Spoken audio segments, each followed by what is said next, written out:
నమస్తే, welcome to speed news.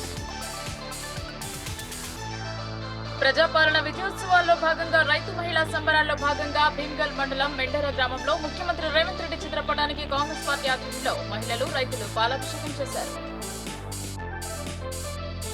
బుడిబుడి మాటలు, తప్పుటడుగులు వేసే వయసులోనే అందరినీ ఆశ్చర్యానికి లోను చేసింది ఈ చిన్నారి. 3 ఏళ్ల వయసులోనే 3 వరల్డ్ రికార్డులను సొంతం చేసుకున్నాడు తిరునగిరి విరాజ్ అనే చిట్టుబుడతాడు. అనాథలను గుర్తించి హక్కున చేర్చుకుని వారి యోగక్షేమాలు చూడాల్సిన అధికారిని వారి ముద్దలాగేస్తోంది వార్తలొచ్చాయి. సదరం హోం కాంట్రాక్టర్ తనపై తప్పుడు ఆరోపణలతో ఫిర్యాదు రాయించారని జిల్లా అధికారిని రసూల్పి పేర్కొన్నారు.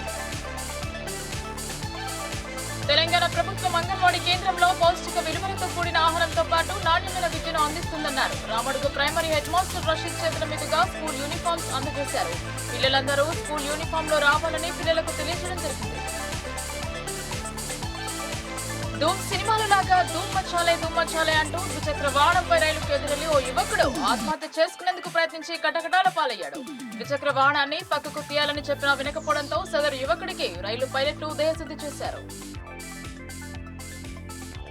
సమాజంలో రోజు రోజుకు పెరుగుతున్న అవినీతిని అరికట్టే బాధ్యత ప్రతి ఒక్కరిదని ఇన్ఛార్జ్ సిపి సింధు శర్మ అన్నారు. అవినీతికి పాల్పడే వారిపైన సరే చట్టరీత్యా చర్యలు తప్పని సూచించారు.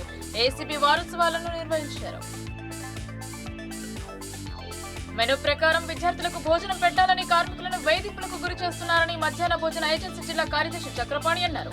మెనూ ప్రకారం భోజనం పెట్టాలంటే స్లాబ్ రేట్ పెంచాలన్నారు. తెలంగాణ మధ్యాహ్న భోజన పథకం వర్కర్స్ యూనియన్ ఏఐటీయూసీ జిల్లా మహాసభలో జయప్రదం చేయాలని పిలుపునిచ్చారు.